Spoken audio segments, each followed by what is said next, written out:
Namaris had once been green and calm. Now storms wrapped the world in permanent bruised cloud, and the glass-field expanse shimmered under them like a frozen, glittering sea. Orbital fire had turned soil to blades. Lieutenant Saif Otero crouched behind a ridge of cracked basalt, visor flickering with unit icons and threat markers. Beside him, Sergeant Nor Petrovic scanned the empty-looking horizon with a sniper's patience, and Private Amaka Endower hugged her rifle a little too tight for someone pretending she was not afraid. "Convoy's late," Saif said quietly. "Maybe they stopped to sightsee," Nor replied. "Glass makes for lovely postcards." Amaka did not smile. "Feels wrong out here, sir." It did. The expanse was too quiet, the storm wall of the Pillar of Storms too still in the distance. But the convoy had to cross, ferrying supplies to Solace Bastion.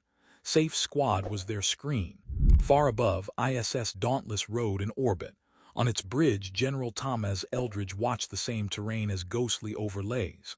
"Convoy Kilo is running behind schedule," an officer said. "Draaskai probes detected along their flank." "Shift their route east," Eldridge ordered. "Keep them out of those canyons. Inform Commander Belmont I don't want improvisation. Our people are not expendable." On the surface, Saif's display updated as the convoy corrected course. One icon was tagged Kestrel, Captain Rohan Wardana's dropship. "We've got eyes from upstairs," Nor murmured. "Then let's give them something worth watching," Saif said. He did not have to wait long. Heat streaks flared on his visor, inbound artillery. A half-second later, one of the rear convoy vehicles blossomed into fire. Sound rolled over them as a dull, stomach-deep thump. "Contact, South Ridge," Amaka yelped. Multiple shapes broke from the mirage of the expanse. Draaskai warriors, tall and scaled, armor built to dance on glass. Plasma bolts slashed the air. "Return fire, controlled bursts," Saif snapped. "Hold the line." The ridge became a storm of light and shards. Saif dropped one Draaskai with a shot through the throat. The warrior fell and lay where he dropped. Their comrades did not break stride to pull them back. The convoy plowed past under withering fire, Kestrel swooping low overhead in a howl of engines. Wardana's laugh crackled over the channel as he skimmed a little too close to the ridge. Then the second salvo came. The first barrage had targeted the convoy. The next, rushed and angry, fell short. The world around Saif blew apart. Rock and glass and hot air folded over him. His helmet auto-sealed. The ridge vanished. When the ringing in his ears faded and his visor rebooted, he found himself sliding into a freshly carved crater. Squad icons flickered in and out. Nor pinned but alive, Amaka stunned, others scrambled. Voices shouted over each other in his ear. And in the center of the crater, impaled on a jag of rock, a Draaskai scout fought shallow, ragged breaths. They were badly hit. The shard had punched up through their abdomen and out a dorsal plate. Blood hissed where it met still-hot glass. Their amber eyes locked on Saif, more angry than afraid. One hand twitched toward a sidearm they could not reach. Saif's rifle was slung over his shoulder before he finished thinking. He could walk away. He should climb out, regroup, obey Solace Bastion's retreat orders already barking through the channel. The ridge was gone, the position blown. An enemy dying in a hole was not his problem.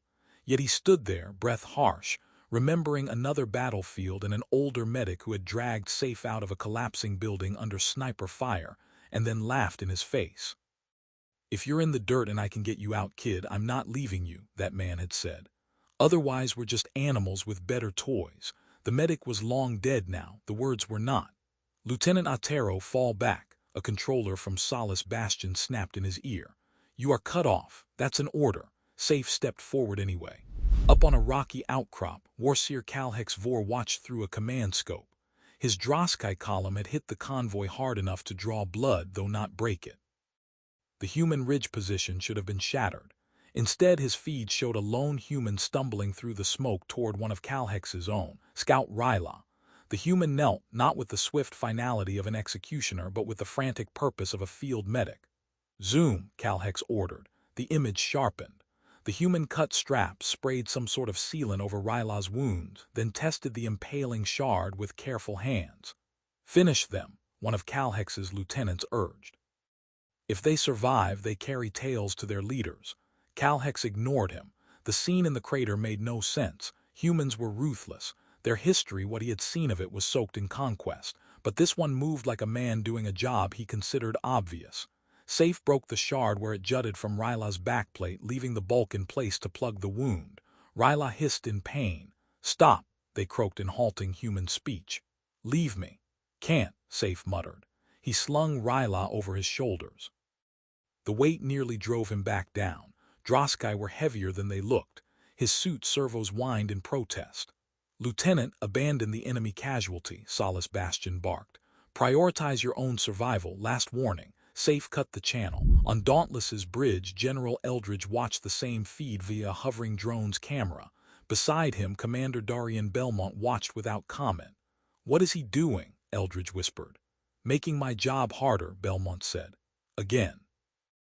Down in the crater, Saif climbed. The slope crumbled under his boots. Glass shards cut through his soles and into his calves. He slipped once, went down on a knee, staggered up again. Rhylaa hung limp across his back, breath wet and rattling against Saif's neck. Kalhex could have ordered his gunners to shoot the human and be done. For a long breath he considered it. "Do we take the shot?" his lieutenant asked. Kalhex's dorsal spines rose and fell. "Hold fire in that sector," he said abruptly. "I want to see how this ends." So Draaskai guns fell silent along a narrow, invisible corridor, and human shooters hesitated at the strange lull. And into that pocket of baffled mercy Saif stumbled and dragged his burden towards Solace Bastion's perimeter. At the outer fence, human sentries almost killed them both. Rifles came up when they saw scaled armor. Saif twisted, body between muzzle and Rhylaa. "Stand down," he shouted. "Medical priority." There was a heartbeat where no one was sure which way it would go. Then training and something older than training kicked in. The sentries lowered their weapons. Medics ran. Dr. Juncio Beek met them in the triage bay.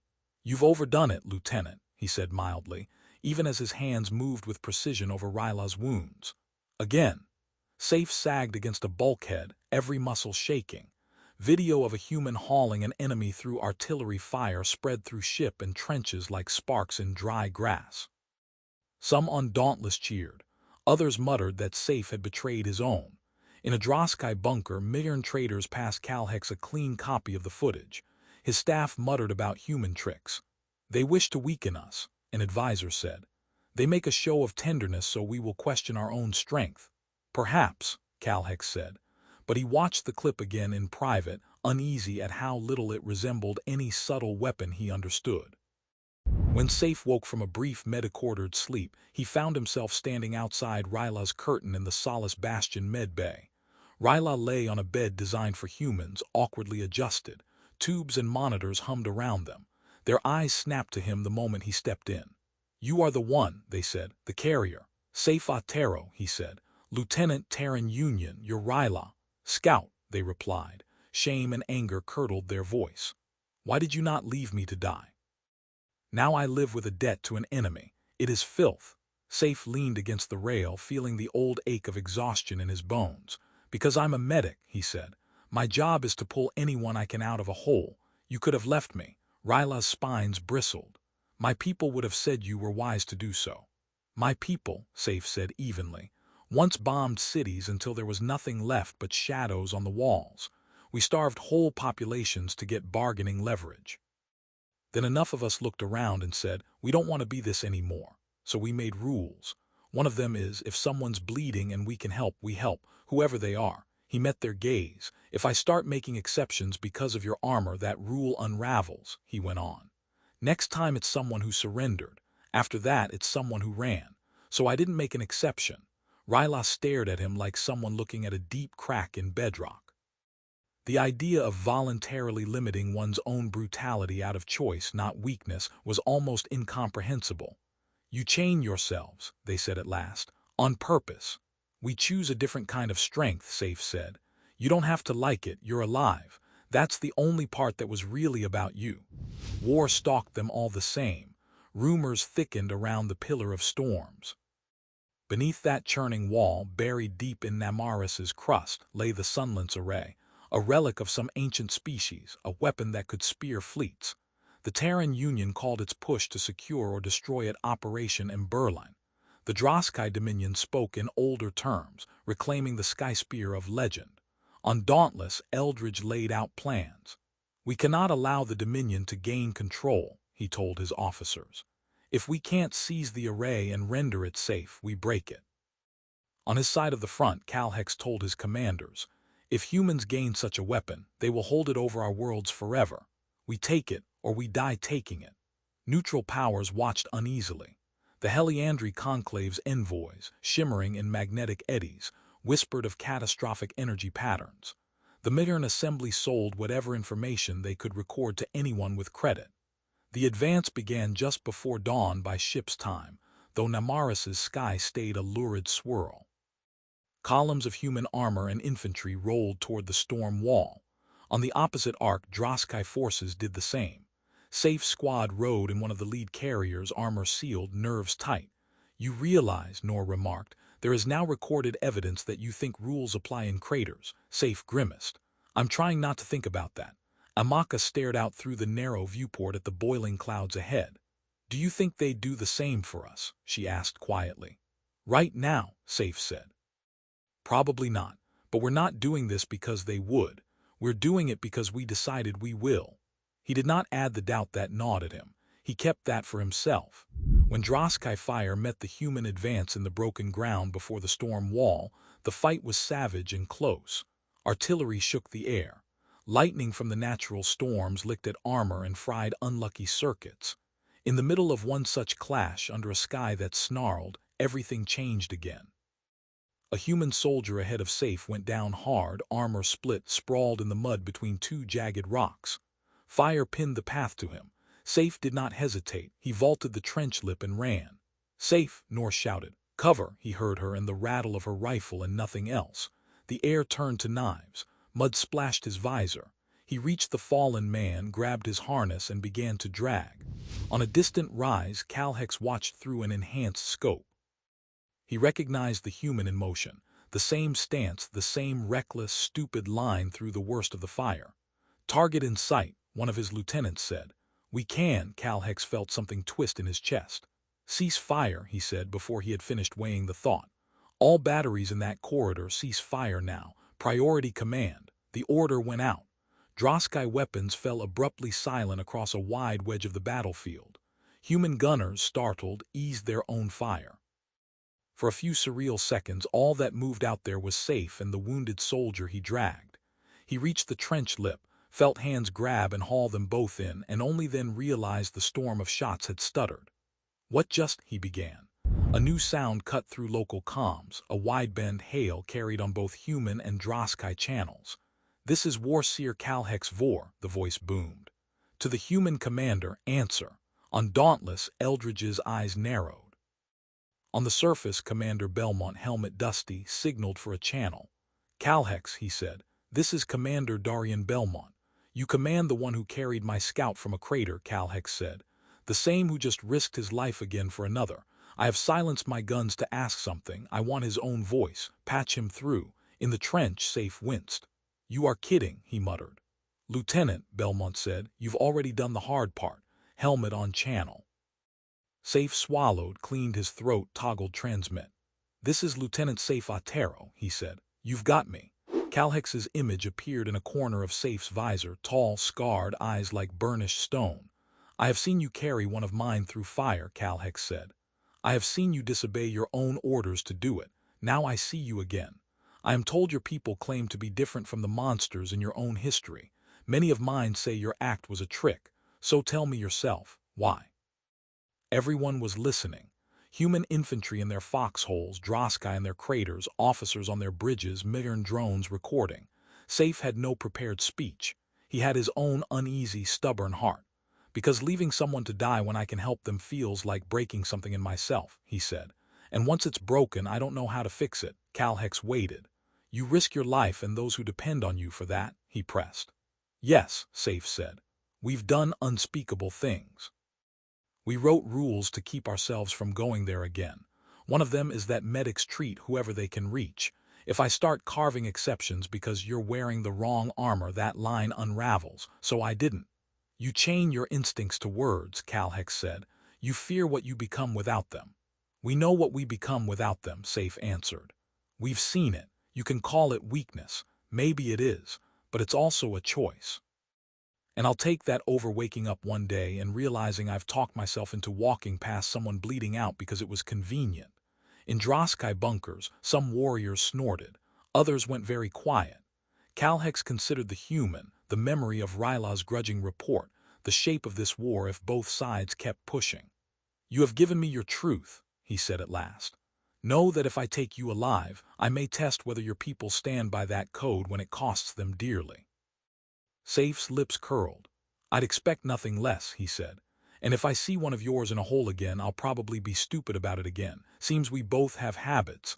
Kalhex almost smiled, almost. Guns back to ready, he told his stunned staff. Then on the channel, we will see what the Skyspear makes of all our courage. He cut the link. The noise of war rose again. But the question he had asked and the answer he had received lodged like splinters in 100 minds.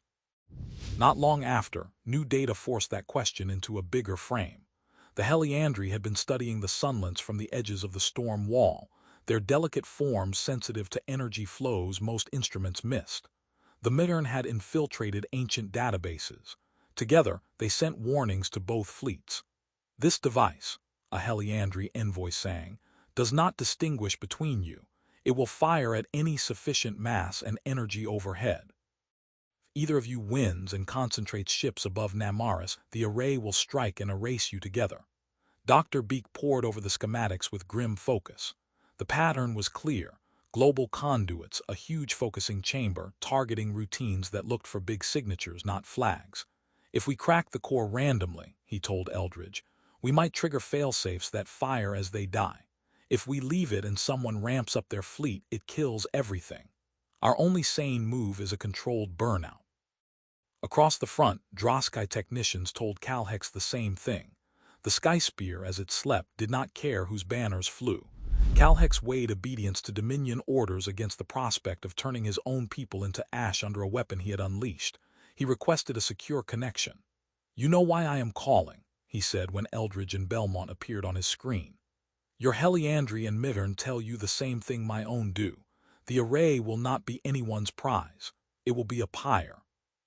You could be trying to scare us away while you take it, Eldridge said. You could be fabricating diagrams to lure me into a trap, Kalhex replied. We both know how to lie, yet if we are wrong, we die without time for regret. Belmont leaned in. What do you propose? He asked. A ceasefire zone around the array, Kalhex said. We stop shooting long enough to pull non-combatants out of the blast radius. We send a joint team in with your doctor's help and my tech priests to cripple it safely. Heliandri and Midern watch. When it is done, we can resume our war at a slightly lower temperature. Eldridge thought of politicians who would scream about weakness. He thought of Kestrel's crew, of letters he did not want to write to families whose children had been atomized by an ancient machine. You're asking a lot of trust, he said. I am offering my own, Kalhex answered. Perhaps that is foolish, but I have already stayed my guns once for your medic. It seems I am contaminated. Belmont exhaled. If he is telling the truth, he said softly, this is the only path that doesn't end in mutual annihilation. Eldridge nodded a small, tired motion. Agreed, he said. We establish a corridor. Any violation we treat as an attack. And we will do the same, Kalhex said. Choose your team. The ceasefire corridor felt stranger to the soldiers than any battle. Between lines of humming beacons and Draaskai bone stakes, human medics and Draaskai healers moved side by side, carrying stretchers. Civilians and wounded from both species were loaded onto transports under watching Heliandri eyes. Midern drones hovered, recording everything. Saif found himself sealing a human wound one moment and checking a Draaskai pulse the next. He saw Nor sharing bandage rolls with a Draaskai assistant. He saw Rhylaa limp past, watching him warily, scales still marked with human medical adhesives. Kalhex walked into the corridor as if entering enemy territory, every sense alert. He looked smaller close up than his legend, Saif thought, and heavier with history. You're really here, Saif said. Apparently, Kalhex replied. My advisors tell me I am making a mistake. Your people tell me the same. I take comfort that at least I will not be alone if we are wrong. They regarded each other over a cluttered table of supplies. "You could have shot me in that trench," Saif said. "You didn't. You could have left Rhylaa in that crater," Kalhex returned. "You did not." He gave a short, rough hiss that might have been a laugh. "It seems we are both dangerously infected with inconvenient ideas." The team that entered the Sunlance complex was proof of those ideas. Humans in insulated armor, Draaskai in ceremonial tech gear, Mittern clinging to ceilings, Heliandri flickering like living currents. Saif and Noor went as medics. Kalhex insisted on going as guardian of his own. The core was a cavern of interlocking conduits and ancient machinery, humming now with waking power. Crystalline rods glowed, feeding a vast ring pointed at the sky. "It's already charging," Noor said softly. Beak's voice fed into their helmets from a safe distance. "Remember," he said, "we're not just cutting power, we're redirecting it toward a decoy. The patrol ship Kestrel will act as bait. You must engage the manual lock so the beam routes safely. And please don't touch anything that hums in a language you don't understand." "We barely understand our own," Noor muttered. Kestrel, rigged as a remote drone and fitted with Heliandri amplifiers, waited in a launching vector above. Her crew watched from Dauntless now, faces tight. They had volunteered their ship knowing what it meant. Inside the core the air thickened, energy built. Saif and a pair of Draaskai heaved at a massive lever meant to be moved by long-dead servos. Amaka, teeth gritted, added her strength. "Lock 1 engaged," Beak reported as it slammed into place. "Good, second." A conduit exploded nearby, showering them in shards. A Draaskai tech priest collapsed, blood spilling. Saif's instinct was to drop everything and run to them. "If you stop, we all die," Amaka gasped. "Move." He forced his hands to stay on the lever. Kalhex barked a command in his own tongue, sending more of his warriors to push. Outside, Eldridge watched the Sunlance's power climb. "Send Kestrel," he said quietly. On his order, the little ship flared to life, arcing away from the planet, broadcasting a carefully engineered lie, that she was a massive, dense cluster of ships where there were none. Plasma balloons unfolded from her hull, amplifying the illusion. The array's ancient brain registered her as the brightest target. "Final lock," Beak said into the sweat and strain of the core. "Now." Saif's arms felt like molten metal, the lever resisted. The floor shook as more surges rippled through the structure. Another chunk of ceiling tore free, plummeting toward them. Saif saw it coming too late. He shoved Amaka aside. The rock filled his vision. It never hit him. Kalhex slammed into Saif from the side, knocking him clear. The falling mass exploded against the floor where they had been, cutting one of Kalhex's warriors open, shredding the air with shards. Pain lanced Saif's side as a piece of shrapnel found flesh under a plate. He tasted copper. The lever jerked. Draaskai and humans together forced it the last inch. It dropped into place with a thunderous boom. In orbit, the Sunlance's focus completed its circuit. It saw Kestrel's blooming signal, saw that she sat alone in a safe vector and chose. A spear of white light punched out of Namaris, through atmosphere and into the black. It hit Kestrel dead center. For a fraction of a second, the patrol ship flared brighter than any star in the sky. Then there was nothing. The beam went on a little longer, chasing the phantom fleet, burning itself out. Its energy fed back through reconfigured channels, overloading them. Focusing crystals cracked. Capacitors melted. Deep under the rock, the array screamed without sound and broke. On Dauntless, emergency lights flickered as systems overloaded and recovered. Kestrel's icon vanished for good. "Status," Eldridge rasped. "Fleet's intact," came the shaking reply. "No direct hits, only Kestrel lost." He closed his eyes. He had never flown her, never known her crew well. Still, the absence was a weight pressing on his chest. "Log their sacrifice," he said. "Make sure their families know what they bought." In the core, smoke billowed. Alarms warbled and died as their own circuits fried. Saif staggered, vision dimming, and collapsed to one knee. "You're bleeding," Kalhex said, voice sounding oddly close through Saif's ringing ears. "Just wanted to be thematically consistent," Saif muttered. Kalhex shook his head with what might have been exasperated respect. "Always a joke," he said. "Even with a hole in your side." He lifted Saif as easily as Saif had once lifted Rhylaa, slinging an arm over his scaled shoulders, and carried him out as the ancient weapon fell apart behind them. Outside, the pillar of storm shifted. Lightning eased. The thick cloud wall thinned, letting a narrow shaft of true sunlight spear down onto the cracked ground. Soldiers on both sides stared up, stunned. Saif woke later in a field tent that smelled of antiseptic and scorched rock. Bandages bound his ribs. Dr. Beek stood over him, looking satisfied and annoyed.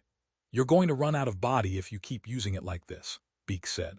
"Try not to get shot while disabling world killers next time."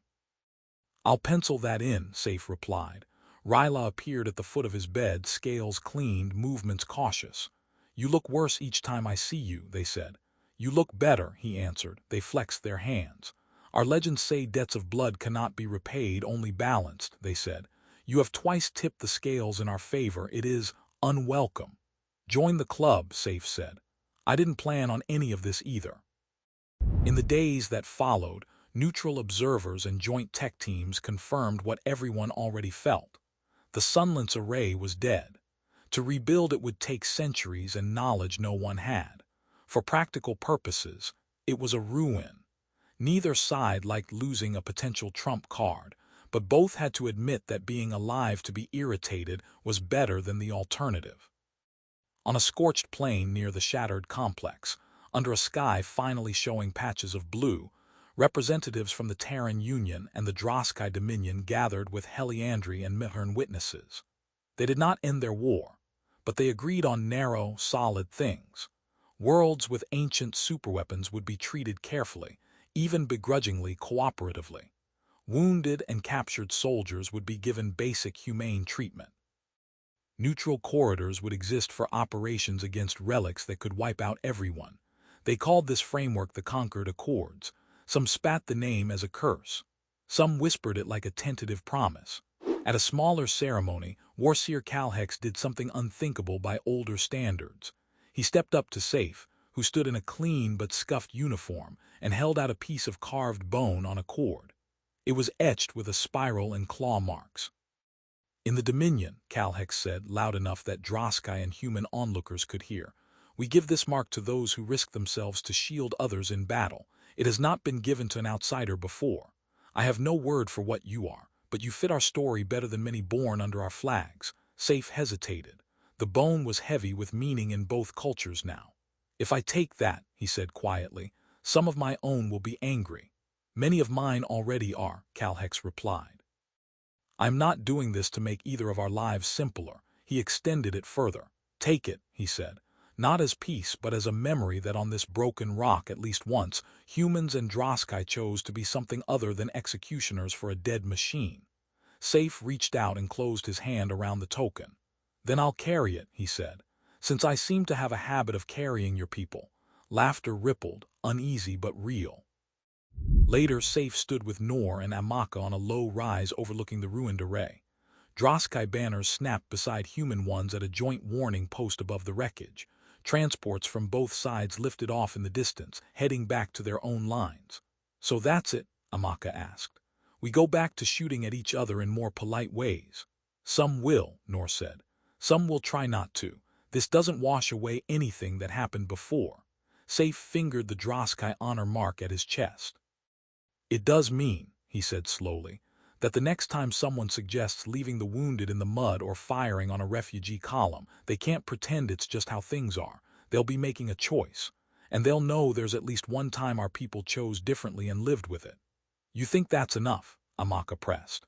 He looked out at the scar, at the first fragile clearing in the storm, at shapes of ships glinting faintly overhead. "I think it has to be enough to start with," he said. "We're very good at tearing things down. Maybe this is a little proof that we can choose not to, too." Far above, on Dauntless, Eldridge and Belmont watched Namaris shrink on the main display. "Reports confirm other relic sites out there," Eldridge murmured. "Different configurations, different dangers. No guarantees they'll be as cooperative as this one." Belmont made a face. "You mean we'll need more idiots who run into craters instead of away from them?" "Idiots like that bought us this chance," Eldridge said. "We should be so lucky." On the surface, wind tugged at the paired flags over the dead Sunlance. To most of the galaxy, Namaris would be a line in a dispatch, a brief flare on a war map. To those who had bled there, it was a place where a human had shouldered an enemy through hell for no clear gain, where an enemy commander had silenced guns to ask why anyone would do that, and where, for a short, critical time, that question had mattered more than who fired first. That was not the end of the war, but it was something new written into it, and into every story that came after.